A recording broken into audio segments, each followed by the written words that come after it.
बात उस समय की है जब स्वामी विवेकानंद जी पढ़ाई करते थे और तब उन्हें नरेंद्र के नाम से जाना जाता था।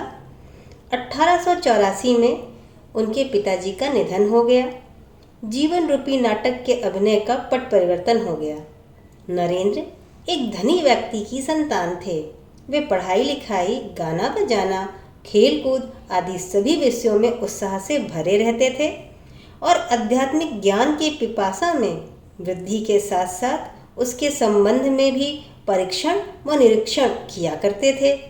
अभी तक गृहस्थी का दायित्व संभालने की आवश्यकता नहीं पड़ी थी, लेकिन एक ही मुहूर्त में सब परिवर्तित हो गया।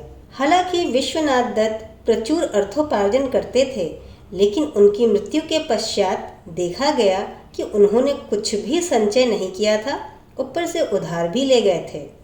ऋणदाता प्रतिदिन पैसा लौटाने का तगादा करने लगे और अवसर पाकर सगे संबंधियों ने जो उनका पैतृक घर था उसे हड़पने के लिए मुकदमा कर दिया। नरेंद्र अनेक कष्टों से पैतृक घर को बचाने में सफल हुए और मुकदमे के कारण उनका सब कुछ दांव पे लग गया।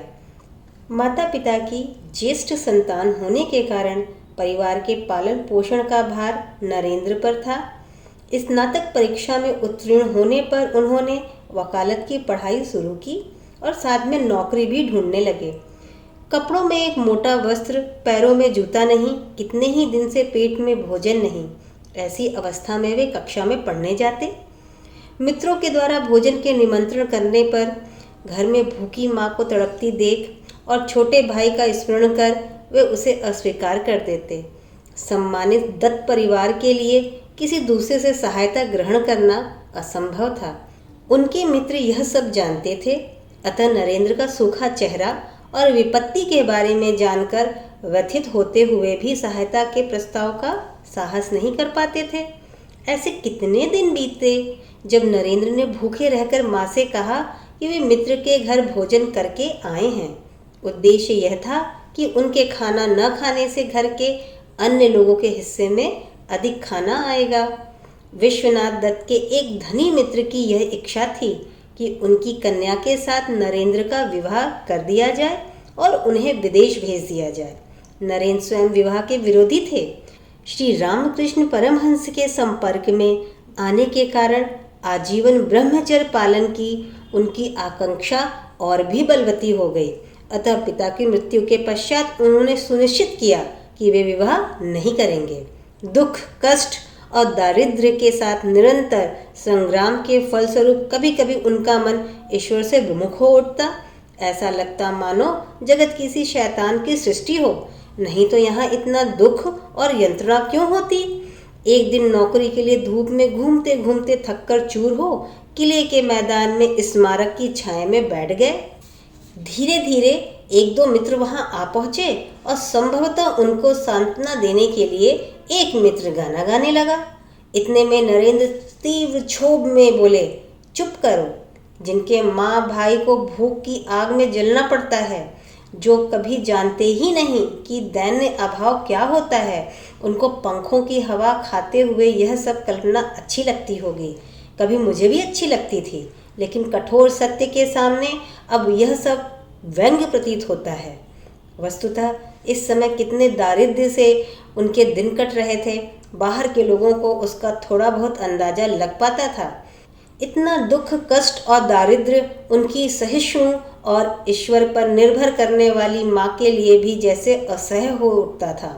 सदा की तरह एक दिन नरेंद्र भगवान का नाम स्मरण कर बिस्तर से उठ रहे थे। यह सुनकर उनकी माँ ने कहा, चुप रहो, बचपन से ही भगवान भगवान करते हो, भगवान ने ही तो यह सब किया। माँ की ये सब बात से नरेंद्र के चित्त पे बड़ी चोट लगी। सच ही तो है, यदि भगवान है तो मनुष्य की सकृण प्रार्थना का कोई उत्तर क्यों नहीं मिलता। ईश्वर के प्रति आक्रोश से उनका अंतःकरण भर उठा और धीरे धीरे ईश्वर के अस्तित्व के संबंध में उनके मन में संदेह होने लगा।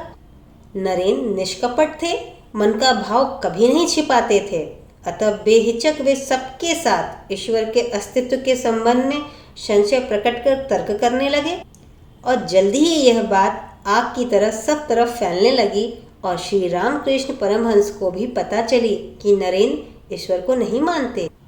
और जब नरेंद्र को यह बात पता चली कि श्री रामकृष्ण परमहंस यह जान चुके हैं कि नरेंद्र अब नास्तिक हो चुके हैं, क्षोभ और वेदना से वे और भी आवेग से अपनी नास्तिकता का प्रचार करने लगे।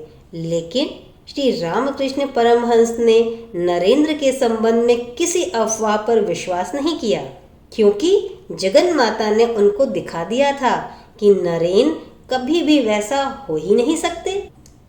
इसी दौरान अचानक एक दिन एक गहन उपलब्धि के फलस्वरूप जीवन के संबंध में नरेंद्र की धारणा में परिवर्तन आया। नौकरी की तलाश में सारा दिन भटककर बारिश में भीगते हुए अंत में थक कर एक शाम वे सड़क के किनारे एक मकान के चबूतरे पर बैठ गए।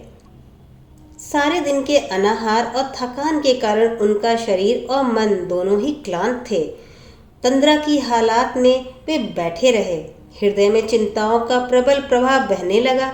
सहसा उनको अनुभव हुआ कि आत्मा के ऊपर से सारे आवरण एक एक करके हटते जा रहे हैं। शिव के संसार में अशिव क्यों? ईश्वर की कठोर न्याय नीति के साथ करुणा का सामंजस्य किस प्रकार से होता है, इन सब संशयों की मीमांसा उन्होंने अपने अंतर के अंतःस्थल में की और वो यह समझ गए, करुणामय भगवान के राज्य में दुख तो हो सकता है, लेकिन इससे भगवान की महिमामय शक्ति का लेश मात्र भी हरास नहीं होता। वस्तुतः संसार में कितना भी दुख क्यों ना हो, परंतु वह दुख, वह कष्ट कभी भी आत्मा को छू भी नहीं सकती है। पूरी रात इसी प्रकार कट गई। सुबह उनका मन आनंद और शांति से परिपूर्ण था। नरेंद्र समझ गए कि सामान्य लोगों की तरह अर्थोपार्जन और परिवार पोषण के लिए उनका जन्म नहीं हुआ। बहुजन हिताय बहुजन सुखाय यही करना है। उनको संसार का त्याग करना ही होगा। उन्होंने निश्चय किया कि श्री रामकृष्ण परमहंस को मन की बात बताकर और उनका आशीर्वाद लेकर गृह त्याग करेंगे। श्री रामकृष्ण नरेंद्र के मन का भाव जानकर बोले, मैं जानता हूँ तुम माँ के कार्य के लिए संसार में आए हो। संसार में कभी नहीं रहोगे, लेकिन जब तक मैं हूँ तब तक मेरे लिए रहो। श्री रामकृष्ण के अनुरोध से उस समय नरेंद्र ने संसार त्याग की इच्छा को स्थगित कर दिया।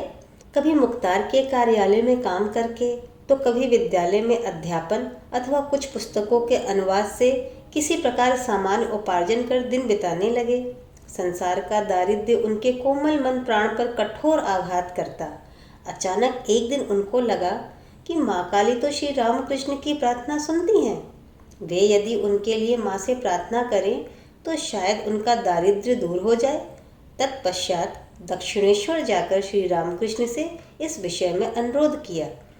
तब श्री रामकृष्ण ने कहा, आज मंगलवार है, दिन शुभ है। रात को काली मंदिर में जाकर माँ को प्रणाम करके उनसे जो चाहोगे तो मांग लेना, माँ वही देंगी। श्री रामकृष्ण परमहंस ने कहा, मेरी माँ चिन्मयी ब्रह्म शक्ति हैं, वे चाहें तो क्या नहीं कर सकती। श्री रामकृष्ण के निर्देश अनुसार रात के 9 बजे नरेंद्र काली मंदिर में गए। माँ का दर्शन करेंगे, इस विचार से उनका हृदय आनंद से पूर्ण हो गया। सब कुछ भूलकर एकाग्र और तन्मय चित्त से माँ के बारे में सोचते सोचते उन्होंने भावाविष्ट के समान चलते हुए मंदिर में प्रवेश किया। प्रतिमा की ओर देखते हुए उनका हृदय आनंद से भर गया। यथार्थ में ही माँ चिन्मयी, अनंत प्रेममयी और अनंत शक्तिमयी हैं। श्री रामकृष्ण कहते थे, नरेन बाहर से ज्ञानी होते हुए भी अंदर से भक्त हैं। उनका हृदय चिन्मयी माँ के दर्शन से उल्लासित हो उठा। भाव विवल चित्त से हाथ जोड़कर उन्होंने प्रार्थना की, माँ मुझे विवेक दो, वैराग्य दो, ज्ञान दो, भक्ति दो, जिससे मैं तुम्हारा आबाद दर्शन नित्य पाता रहूं। कितना समय बीत गया। प्राणों में अपूर्व शांति और आनंद लेकर वे श्री रामकृष्ण के पास वापस आए।